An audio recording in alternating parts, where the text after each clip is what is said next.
Inspired talks of Swami Vivekananda, Pranam Mantra. Om Namah Shri Yatirajaya Vivekananda Suray Satchit Sukhaswarupaya Swamine Tapaharine. As we had mentioned it, what we are discussing from the Inspired talks of Swami Vivekananda is the second last day that Swamiji talked. And we had left at this beautiful point. The highest imagination that can break all the links of the chain is that of personal God. Those of you who have been listening to this series of talks and those who are interested truly in spirituality, wanting to know what is spirituality, what is God, you might have heard of expressions like personal God, impersonal God, God with form, God without form, things like that. What exactly these are? Swamiji is explaining very beautifully the concept of personal God. And this is very important. This God of see, this concept of personal God. It's slightly different from God with form in the Indian traditions. We'll, we'll try to give you a very simple overview of the things. If you look at the founding of Abrahamic religions, that is Jews, Christianity, and Islam, there's this beautiful story from the life of Abraham. His father was an idol maker. And the concept of idol in Abrahamic religion is different from the idea of gods and goddesses that we have in the Hindu religion. Whatever. One day it so happened that Abraham's father, who ran the shop, had gone out for some work and asked Abraham to look after the shop. When his father came back, he found that all the idols were broken, smashed. There was one single god with a hammer in its hand. When asked to explain, Abraham said that, well, this God, this God, he smashed all the other gods. His father said, what nonsense. What are you talking? They can't behave like that. Then Abraham said that if this God cannot smash others, then why we are worshipping gods and why we are selling them? This is the beginning of the concept of monotheistic God. And it's very interesting. One God above all other gods.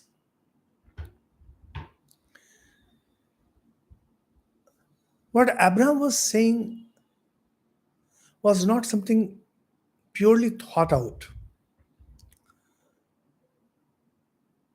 He was given into contemplation, etc. So think deeply, is to meditate.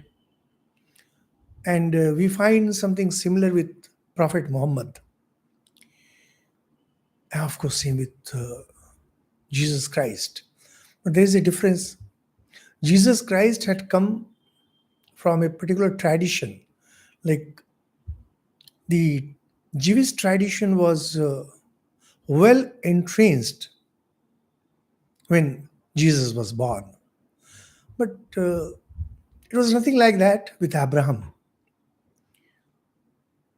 Abraham truly created a system.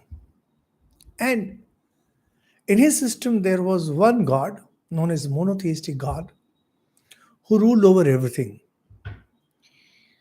The problem with Abrahamic religion, with a capital S, sorry, with an added as S in the bracket, is that each of these Abrahamic religions,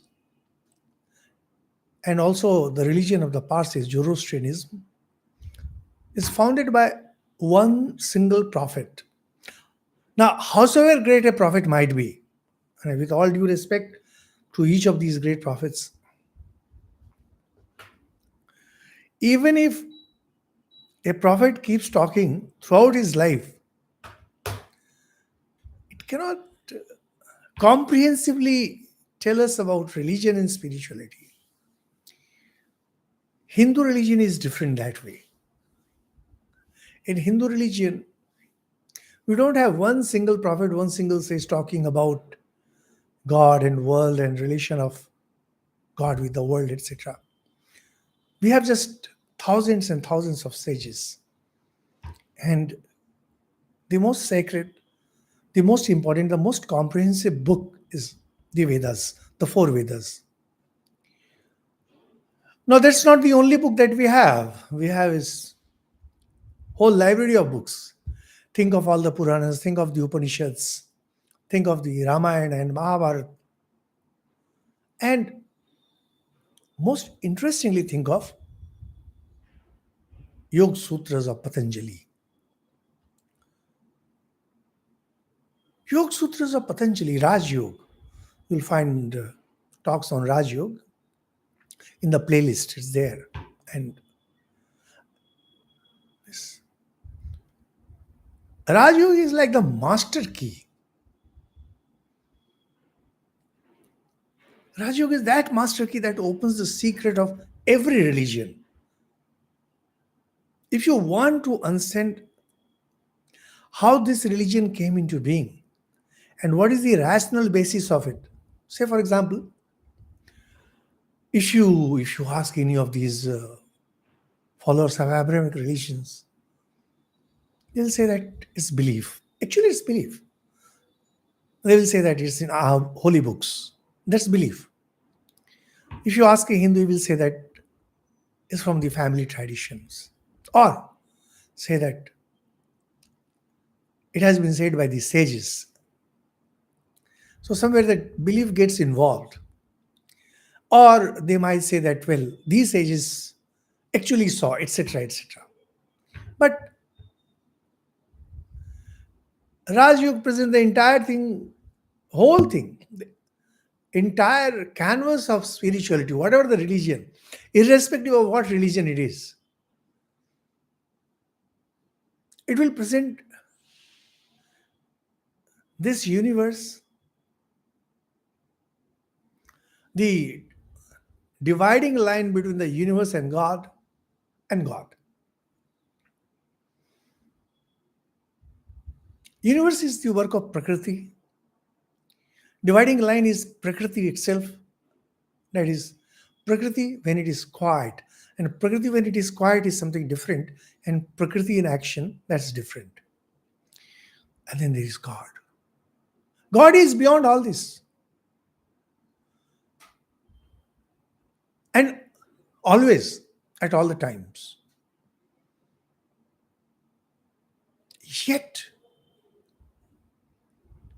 Yet, God has been described as the creator, sustainer, and destroyer of the universes in every religion. He is the provider who listens to our prayers. He is the just God and is the merciful God. And then, of course, from there, God is seen more as a milch cow. We tend to make God source of all materialism. And that's a different thing. Here we are discussing the rational basis of God.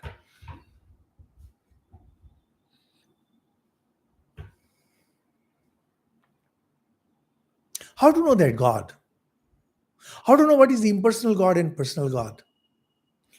Yoga will tell you it's very simple. You don't have to go by anybody's words. You don't have to believe in anything. Just try. You try and you will know. And then there are very simple techniques. They say that first you purify your mind, you purify your body by doing certain acts.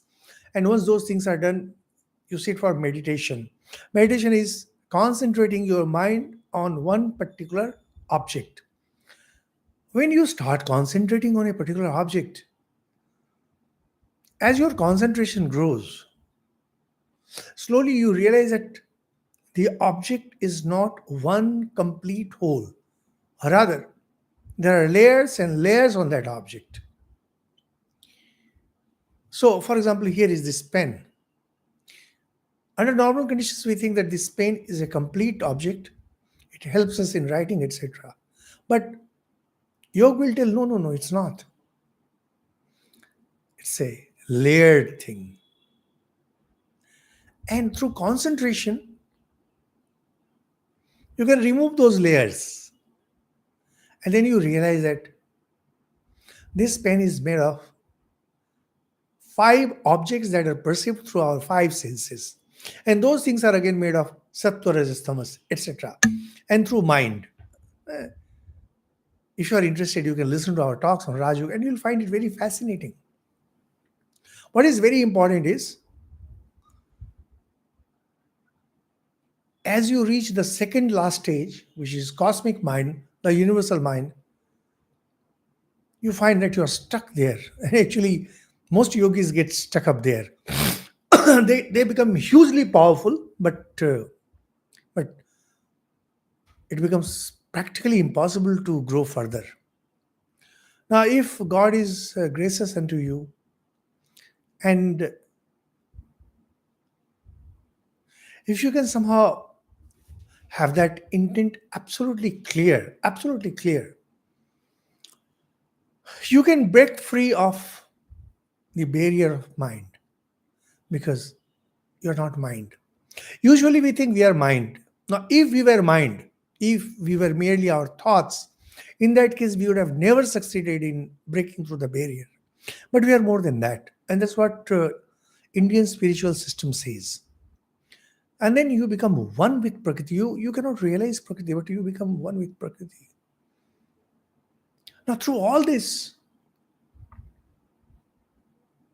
when you are in ordinary mind, like the way, say, today I am, today you are, by you, I mean most of you. Some of you might be spiritually enlightened. But assuming that most of you are like me, with an ordinary mind and trying to look at God through our mind. Now, naturally, when you look at something through something, the thing seen will be according also to the medium of seeing.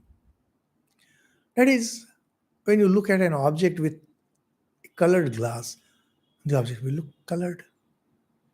And when you're looking God through your mind,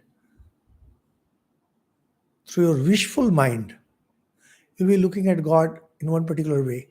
And as you grow in purity, your conception of God, your understanding of God will keep changing.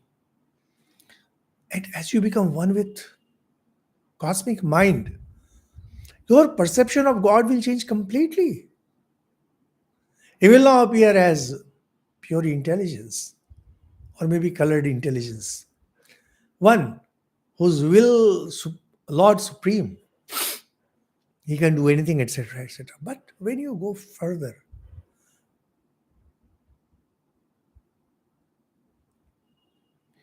beyond that lies the realm of Sattva, Rajas, Tamas.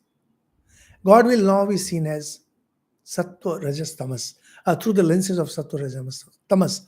Consequently, he will appear as creator, sustainer, destroyer, etc. When we read in the Puranas, God is this and God is that, those things are coming from the sages who had reached up to that level and maybe beyond. And that is the highest state that a yogi can reach, where he perceives God as personal God. Now, we are perceiving personal God. We are continuously perceiving personal God. We are thinking of Him. We are praying to Him. And we have an imagination. We make certain ideas. And there are these sacred books. We read those books. From those books, we form an idea. But howsoever our learning might be, howsoever pure we might be, our understanding of God will always remain clouded. Clouded because we are perceiving God through our mind. Those who are pure, they will see God slightly differently. And those who reach that last final stage, as in the case of, say, Abraham or Zarathustra, they would see the personal God. But in that stage too, God is being perceived through the three gunas.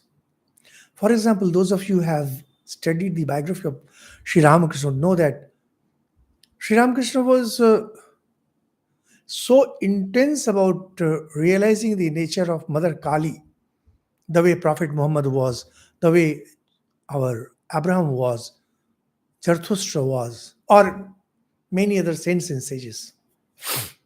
And he had the vision of Mother Kali. And if he had ended there, he would have been known as a great saint of Mother Kali. And if perchance he could have created a sect from that point, Ramakrishna Mission today would have been the sect of Kali followers, which we are not. Reason being, Sri Ramakrishna broke through that barrier. He could cross the barrier set by Prakriti, because no ordinary person can ever cross that barrier. The ultimate thing that you realize is God with qualities, God with form. And that's more than enough for us, because you attain whatever you want to. You can simply gain anything you want to, because you now have all that power. And those things are not imagined, those things are for real. Like if you want, you can create a heaven, like Vishwamitra created a heaven. You can create a heaven. If you want, you can create a universe, because you are one with Prakriti. You can do anything. You can be master of any mind. You can convert anybody. You can control anybody. So it becomes, you are all powerful, practically as powerful as God. However, you are not one with God. That's a major difference. To be one with God, you need to break that barrier, as Sri Ramakrishna did. As the good luck of the world would be, there came Totapuri, who was a Vedantic monk, and he felt that Sri Ramakrishna was an ideal person to practice Vedanta. And then he taught him the Vedantic meditation, Advaita meditation. And every time Sri Ramakrishna wanted to merge his mind into the infinite, here infinite means that which is beyond the three qualities, Sattva, Rajas, Tamas. The face of Mother Kali would come. Now that is not imagination, that's something real. That's what happens with every monotheistic religion. And finally, Sri Ramakrishna decided to cut off the head of Mother Kali. How? By the soul of knowledge. And his mind merged into the infinite, the absolute. Now, if you go by Raj Yoga, it will say that the earlier Samadhi is Sampragyata Samadhi, and after that it is Asampragyata Samadhi. However, the concept of Sampragyata, Sampragyata, Savikalpa, Nirvikalpa, and the knowledge of personal God and impersonal God, they're not really similar. There are differences.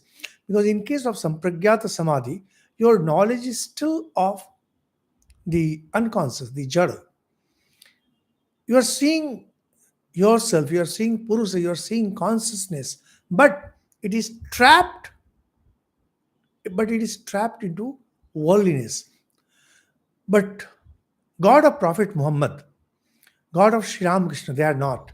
They are pure consciousness. Pure consciousness appearing through Prakriti, pure consciousness appearing through mind. So there is a difference. These are subtle differences. We need not get into it. But how real is this personal God? Well, as we just now saw, that the existence of personal God is entirely dependent on the cosmic mind and Prakriti. Now, what happens if there is no cosmic mind and there is no Prakriti? What will happen? Well, answer is very simple. There will be no personal God. The problem is, if you try talking to a Jew, a Christian, or a Muslim, they will not agree with you. They may even beat you up. So naturally, no Hindu, no rational Hindu ever likes to argue with them. We are not fighter types. But the fact remains, because whatever we mentioned, whatever we described just now, is absolutely rational and it can be realized by anybody. Now, Patanjali will not say that I am the last person, I am the last yogi who has realized this and you cannot realize this. No, no, no. He'll say anyone can realize it. In fact, if you ask me, that should be the test of spirituality. That should be the test of religion. That, like science, it's open. Anybody can be a sage.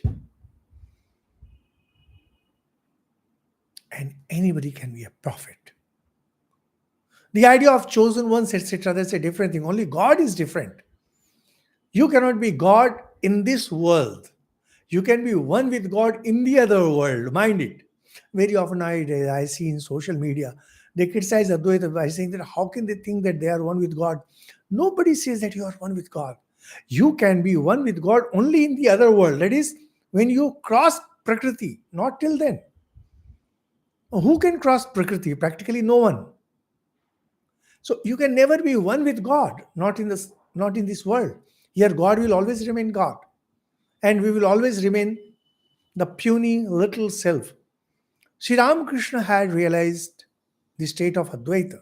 Shankaracharya had realized the state of Advaita, and yet both of them kept worshipping gods and goddesses.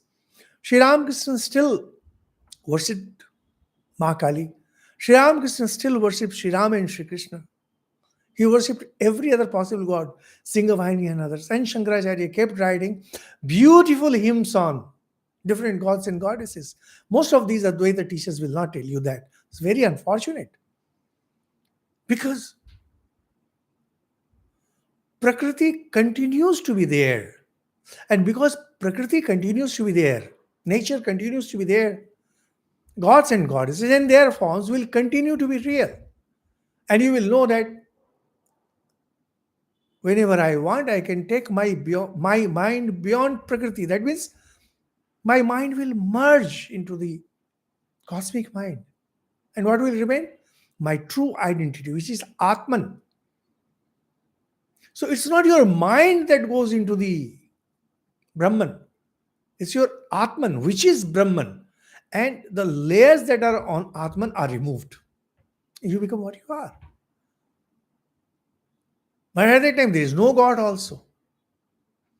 Once you can break that barrier, there is no personal God. When Acharya Shankar repeatedly talks of Brahman and Vasudeva and me, he means to say in the sense of pure Satchidananda, in the sense of Om Tat Sat, pure existence. This is what Swamiji explains beautifully by giving us the example of Niagara Falls. Om Tat Sat is the only thing beyond Maya. That is, once you cross Maya, that is Prakriti, what remains is God, the Absolute. There's nothing else. Only thing that you can say about God is pure existence. We know what exists. So knowledge and existence are same. And we love what we know, even if that be mirage. That's why God is Satchidananda. And the name for it is Om Tat Sat. Om Tat Sat is used in Gita. But God exists eternally. He is beyond Maya. And he says, as long as the Niagara Falls exist, the rainbow will exist. But the water continually flows away. The falls are the universe, and the rainbow is personal God, and both are eternal. Well, those of you who might have gone to Niagara Falls, I have not been, but we have seen rainbows. Now, when there are rains, sometimes water particles remain in the sky, and opposite the sun, exactly opposite the sun, you see a beautiful rainbow because of the dispersion of light. So there must be some scene like that, and Swamiji might have seen that, or you might have read about it. Niagara Falls. And because water is falling, water particles are getting thrown up in the sky, and at some particular time, when water particles and sun, they are reflecting properly, and there's a viewer who can see it. A viewer will see the beautiful rainbow. Now, where from that rainbow comes? From nowhere. Rainbow has no existence. Rainbow as such has no existence. There is the existence of Niagara Falls, that is water falling in that waterfall, and there is the sun. Sun, when reflected in that water, or rather in the water particles thrown up in the sky, and you suddenly find a beautiful rainbow. Now, what is very interesting about it is that water that is falling, that's true. And the sun that is there, that is also true. The rainbow itself is false. Rainbow is just the appearance of the sun in those water particles. This flow of water is actually Prakriti, because Prakriti is never static. If Prakriti becomes static, like if the waters of Niagara Falls become frozen, there will be no flow and there will be no rainbow.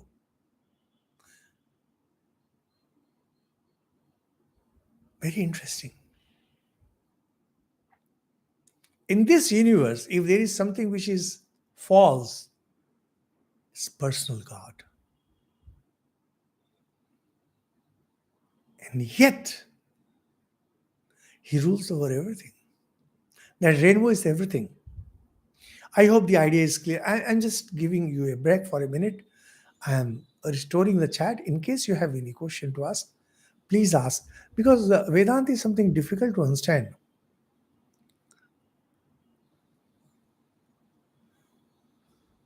Oh my God.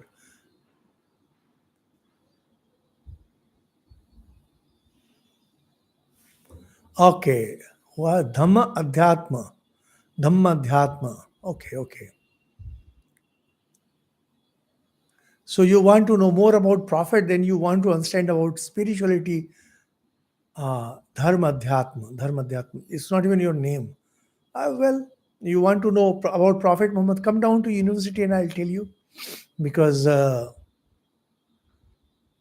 you seem more interested in quarreling and abusing others. Right? Oh, no use talking to you. And no use talking about the questions that you raise. Mr. Dharmadhyatma. First step to wisdom, first step to learning is sit quiet and listen to a teacher. That's the first step to wisdom. First step to wisdom is not that you read something here, you listen to something there, and you start charging at your teacher. So no use talking to you because you don't have basic preparations. What can I talk to you? Okay, so if you have understood what exactly I talked about, personal God, it's perfectly fine. If not, let me know, I'll talk. Just remember, according to Sankhya philosophy, according to Yoga philosophy, Prakriti is eternal. According to Vedanta philosophy, Prakriti appears to be eternal, but it's not eternal. It makes no difference because till this world is there, Prakriti is eternal. So, what exactly happens ultimately, that's not our concern. It makes absolutely none of our concerns. That's what Swamiji says. Till there is that water flow, until water particles are thrown up in the sky, and if the sun is there, because he's explaining rainbow, and rainbow will be there, water particles will be there, and the sun will be there. And these are all eternal because water flow is there. Water flow stops, rainbow stops. Sun will still continue to be there. Om Tat Sat, Brahman will continue to be there. Personal God will go away. Prakriti will go away. Creation will go away. Universe will go away. That exactly is happens during Mahapralaya. When, when the creation ceases to be, exactly this is what happens. So, any question in case? This is a very difficult thing we have been discussing. Of course, Inspire Talks is very subtle. Okay, let's continue. Here I stop.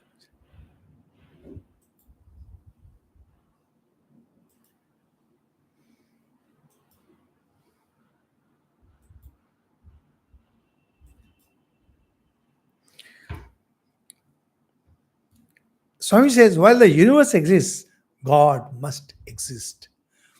This is the most important thing. And actually, most people misunderstand Shankaracharya. What Shankaracharya was telling, in all his works, what he is telling, the great teacher, the great commentator, and whom even the greats fail to understand. And what can we say? Who are we to judge the greats like Ramanuja and Madhva? But the fact is, what Acharya Shankar was telling continuously was the existence of personal God is only till the universe continues to be there. Because Prakriti is not eternal. In Vedanta, Prakriti is not eternal, and he shows it logically. He shows it from the Upanishads and the Vedas. If Prakriti were to be eternal, if nature were to be eternal, if a matter were to be eternal, and if energy were to be eternal, then personal God will also become eternal.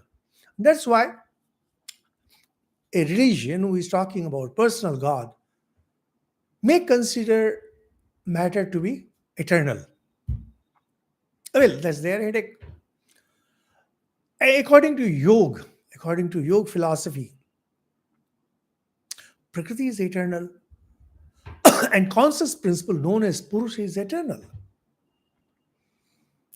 So, so God will be eternal till there is creation. But in that case, also creation is not eternal, because it says that whenever Purusha and Prakriti come together, only till then the creation continues to be there.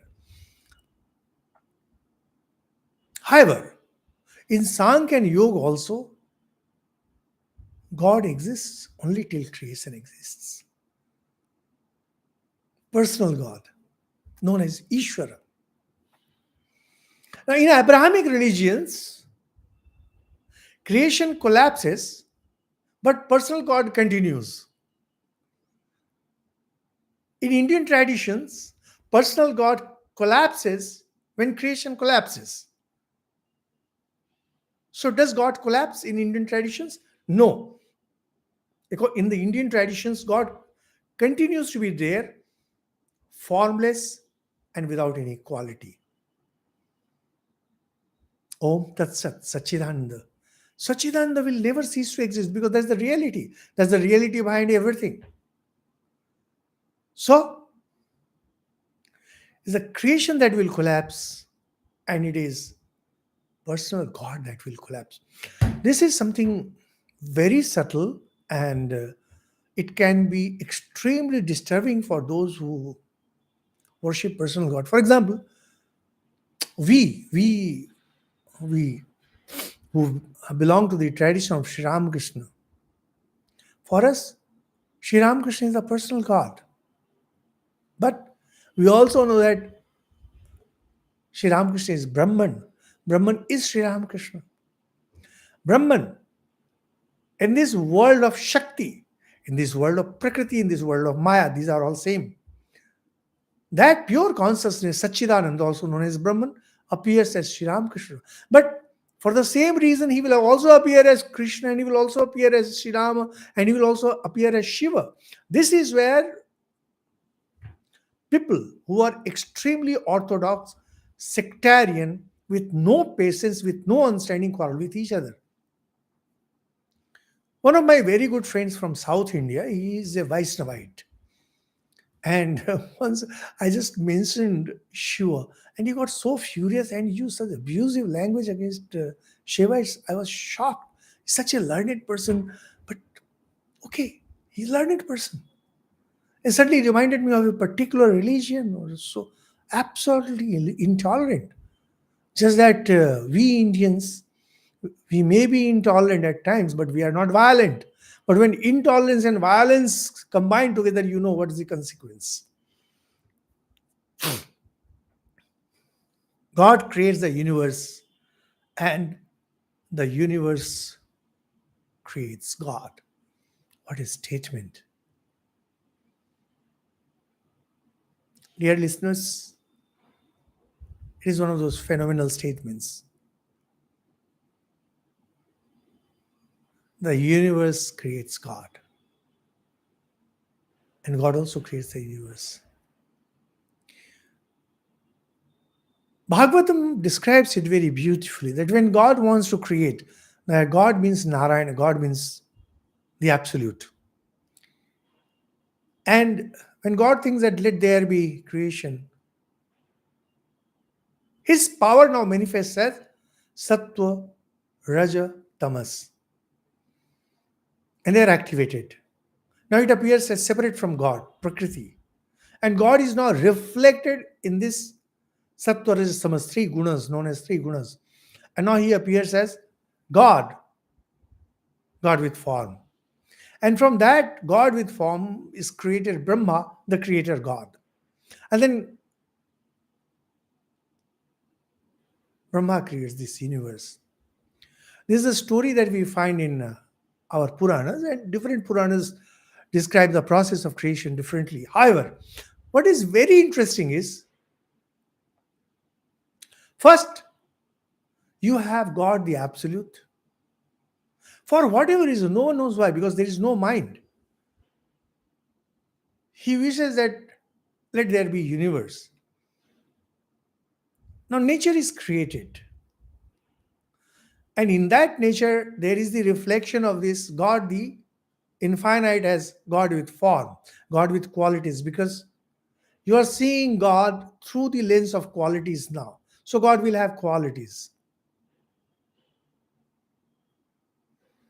This God creates.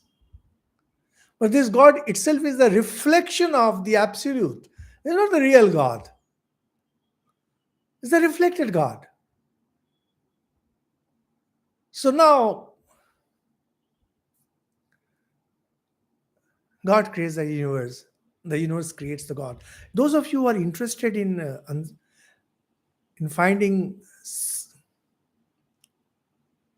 similar ideas in the Vedas can listen to our Purus Suktam talks. Very interesting, very fascinating Purus Suktam talks. I have this book, Ved Vihangam. In Ved Vihangam also you will find Purus Suktam. Nasadiya Suktam describes in one way, Purus Suktam describes in a different way. In Nasadiya Suktam also they say the same thing. God, God who is beyond time and space, he cannot be perceived. Nasat asit, nasat asit. And then there is that will. The moment there is that will, God now appears with form, God with now appears with qualities. Now, till the creation is there, this God will be there. And this God, the second God, he creates. But Swamiji here says beautifully, God creates the universe and the universe creates the God. If there were no universe, there would be no God. Surprisingly, Western philosophers, you see, with all due respects to these Western philosophers, they don't have understanding of spirituality. I mean, you might say, who am I to speak like this? Because I am not even a student of philosophy. The problem with these philosophers is that other than the great Spinoza, Spinoza was a truly great philosopher. Other than Spinoza,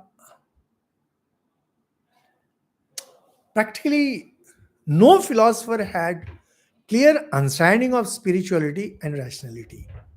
Because either they bent too much towards belief or they bent too much towards rationality.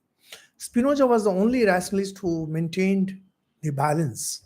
If you want to explain spirituality, if spirituality is to be explained, then you have to have a perfect balance between spiritual truth and rationality.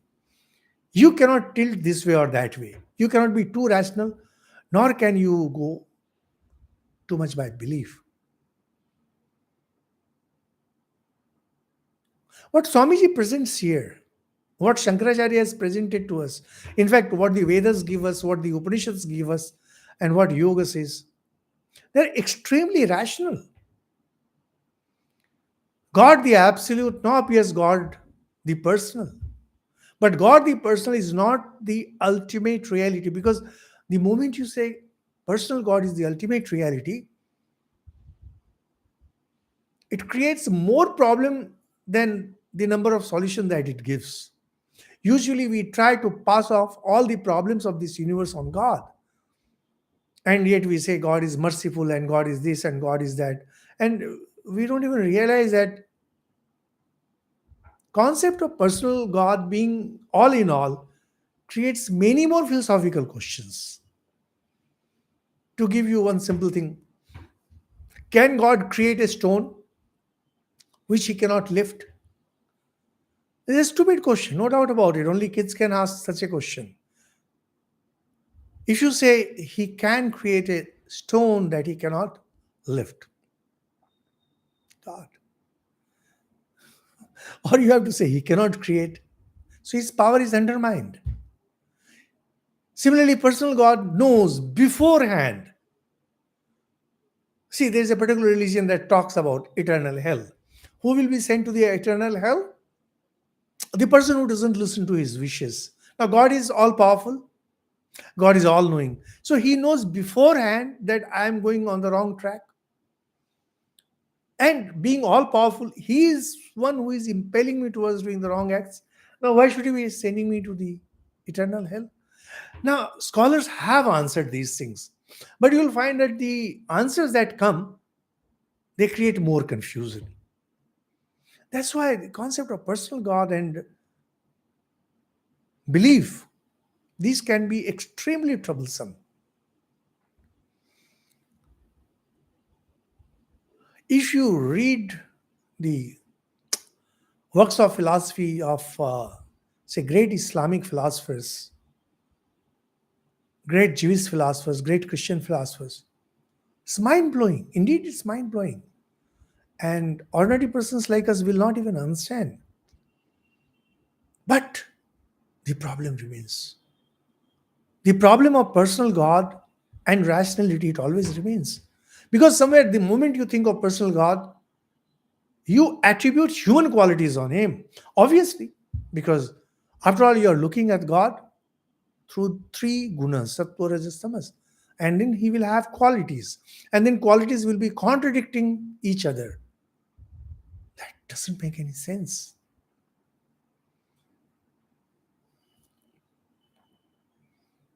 That's why one of the philosophers said that Bible talks about God made man in his own image. He says, man made God in his own image. Actually, we make God in our own image, which is a fact. However, Swamiji, when explaining here, says the universe creates God, he means something different, as explained. That there is that Niagara Falls, and water is thrown up in the sky, and there is a rainbow. And because of the water flow, there is this personal God. This is a very interesting thing. Now, till there is this waterfalls, you cannot say that God does not exist. God will exist. Till there is this universe, God will exist. And this God will be the creator, sustainer, and destroyer of the universe. Don't compare it with that falls, because a waterfall is just an example to make us understand something. Maya is neither existence nor non-existence. So you cannot say that Maya doesn't exist. Nor can you say that Maya exists, because existence is a technical term which means that it will continue to exist irrespective of this or that. So whether God is there or God is not there, consciousness is there, consciousness is not there, to be existent, Maya has to be there. Now, according to Sankhya philosophy and Yoga philosophy, Prakriti is existence. Is existence, real existence. Because even when we realize our true nature, a Purusha becomes free, Prakriti continues to be there. If you listen to our Raj Yoga talks, these discussions are there. These things have been discussed. Both the Niagara Falls and the rainbow are eternally changeable. Now, this is another serious thing. Swamiji uses this example of Niagara Falls further. Niagara Falls is continuously changing. Prakriti is continuously changing. So, God has to be continually changing. And that's why we have so many gods in Hindu religion. The universe is created by someone, sustained by someone else, destroyed by someone else. And it is provided, knowledge is provided by Saraswati, and wealth is provided by Lakshmi. Perfectly all right, nothing wrong with it. Because Prakriti is changing, so God will be changing. So, how many gods can be there in this universe? Infinite. Literally infinite. Because nature is infinite. Because nature is infinite, God will be infinite. Simple. I mean, personal God, not God the absolute. Thing is that in other religions, these two things get so badly mixed up. I personally get confused. Whenever I read other religions, I get confused. And just to make my own understanding clear, I wrote this book, The World of Religions. And I don't know if that book benefited anybody. It benefited me immensely because I could understand how different religions work. Brahman seen through Maya. Persians and Christians split Maya into two and call the good half God and the bad half the devil. Vedanta takes Maya as a whole and recognizes a unity beyond it, Brahman. This is again a very interesting thing. Satchidananda is beyond Maya. You cannot attribute any quality to it. The moment you see God through Maya, he becomes God with qualities. In various religions, God has various names, and you know how in different religions, God is worshipped through their names, which actually are adjectives of that God. What about the evil?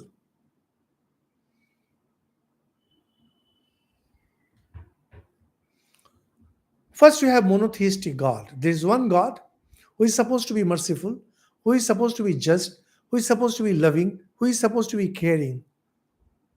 Then why all this anomaly in this universe? Zoroaster, who founded Parsi religion, he came up with Ahur Mazda and Ahirman. God, the noble, and its counterpart, the evil. And then it was taken up beautifully by Christianity. You know, all these four religions, Abrahamic religions and Zoroastrianism, they're side by side. Iran, Israel, Arab, they're all nearby. So the ideas of one somehow entered into the other. And naturally, when there is an exchange of ideas, the philosophy becomes more perfect, more mature. Now, Swamiji here says that they divided into two powers. So the bad thing could be very easily explained. Now, you'll find Christians talking about temptations and sin so easily. Now, we don't talk about temptations. When we say when Hindus talk about temptations, what they mean to say is sense and sense objects are always there, and by their very nature, senses tend to move towards sense objects. Now you need to apply your mind. You need to apply your mind to restrain your senses so that your senses do not run after the sense objects. And this is sadhana. This is tapasya. But Christianity will make things easier for everybody, saying that how you are tempted. Temptation is from the devil, and there is the devil. And how the devil works? Through witches. So burn the witches and things like that. They'll just go on and on and on. Because To remove one problem, you bring in dozens of problems. There is this beautiful story of a young monk who was troubled by mice in his cottage. He has one kopin. Kopin is the inner wear of a monk. So when he used to go for begging, he asked for another piece of cloth. And then somebody says that he keep a cat. And then he kept a cat so that mice go away. Then to feed the cat, he needed milk. To get the milk, he needed to have a cow. To have cow, he needed land. And to maintain all this, he needed a wife. And much later, when his guru came looking for his disciple, he found that there was a palatial building with wife and children and cows. And Kopin was forgotten. The main thing for which the whole thing was done, that was forgotten. That is what happens in case of monotheistic religions. You create a palace of reasoning which is just not needed. You only say that this personal God and the devil that you are talking about, these are all creations of Maya. God, the real God, is not only beyond mind, it's beyond Prakriti. Because Prakriti is behind cosmic mind. Whole problem is solved. Muhammad found that Christianity was straying out from the Semitic fold. Actually, this is continuation, so we need to finish it. And his teachings were to show what Christianity ought to be. Now, this is a very interesting statement. Just now, that gentleman is talking about Islam. Now, Muhammad belonged typical to this monotheistic concept of religion. And he felt that Christianity was straying from that fold.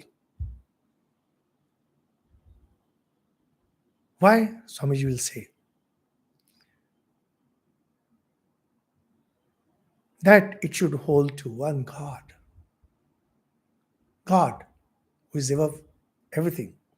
The Aryan idea that I and my father are one disgusted and terrified him. So, what exactly is the theological difference between, say, Jesus Christ and Prophet Muhammad? We are not talking about Christianity and Islam because Christianity has evolved over thousands of years, same with Islam, and they have honed their philosophical arguments, and we cannot really discuss that. It's too complicated. But we know what Jesus said. We also know what Prophet said. And what is that? I and my father in I and my father are one. This is unacceptable to Prophet Muhammad. I am Brahman. It is equally unacceptable to the Vaishnavas of India. They are as fanatics when it comes to their philosophical beliefs. They believe in this Bhagavatam and related Gita, and they will text torture things, and they will say it's only this, and they'll say anything. They don't even realize that the idea of personal God is alien to Indian mindset. It's alien to Indian thought system, but who will make them understand? Because you cannot talk to an irrational person. You can carve a statue out of a stone, but you can't make an irrational person understand. This is a very beautiful saying in Hindi. When you find a stupid person, give him 2 rupees. Don't try to give him wisdom. In reality, the conception of the Trinity was a great advance over the dualistic idea of Jehovah. Jehovah, the concept that the Jews came up with, Jehovah, the dualistic idea. But Trinity, going higher, was far ever separate from man. Jehovah is far separate from man. The theory of incarnation is the first link in the chain of ideas leading to the recognition of the oneness of God and man. This is again a beautiful contribution by Swamiji, because we don't come across such a statement anywhere in any of the scriptures that think of Jehovah, the idea that has come to us from the Jewish concept. We are not undermining Jehovah. We are not undermining Jewish religion. It's their belief. And greatest of persons have come out of that system, so we cannot say anything. And then we have this idea of Trinity: God the Father, God the Son, God the Holy Ghost or Holy Spirit. And then we have, so Jesus is the Son who came in this world to redeem people or whatever it is. Forget it. Now, if Jesus can come, why can't any number of incarnations come? I really do not understand the rationality. If one has come, hundreds can come. And if Jesus came once, Jesus can always come again. This is the problem with monotheistic religions, because they are typical those religion of the books. Whatever is written there, they cannot come out of it. And then it's from there, it's just one step. God is in every being. God has become everything. God appearing first in one human form and reappearing at different times in other human forms is at last recognized as being every human form or in all men. This is where Vedanta scores over every other religion. You have monotheistic religion, from there you go to Trinity, from there you come to incarnations, and finally, they are in every human being. Monastic is the highest stage. By monastic, Swamiji meant Advaita. Monotheistic is a lower stage. It very clearly says that. Imagination will lead you to the highest even more rapidly and easily than reasoning. Now, this is a different statement. It has nothing to do with whatever we were discussing. What Swamiji says that even if you start imagining Advaita to be true, it's better. But if you just get into reasoning this and that, it will lead you nowhere. This is something Sri Ramakrishna used to tell repeatedly. So, well, there's the discussion on universe and God. And Swamiji moves on to a different topic. And I hope to finish this, this discussion in the next talk. After that, we will have the discussion that Swamiji had on the last day. Whatever time it takes, maybe 2 or 3 talks more. Thank you so much.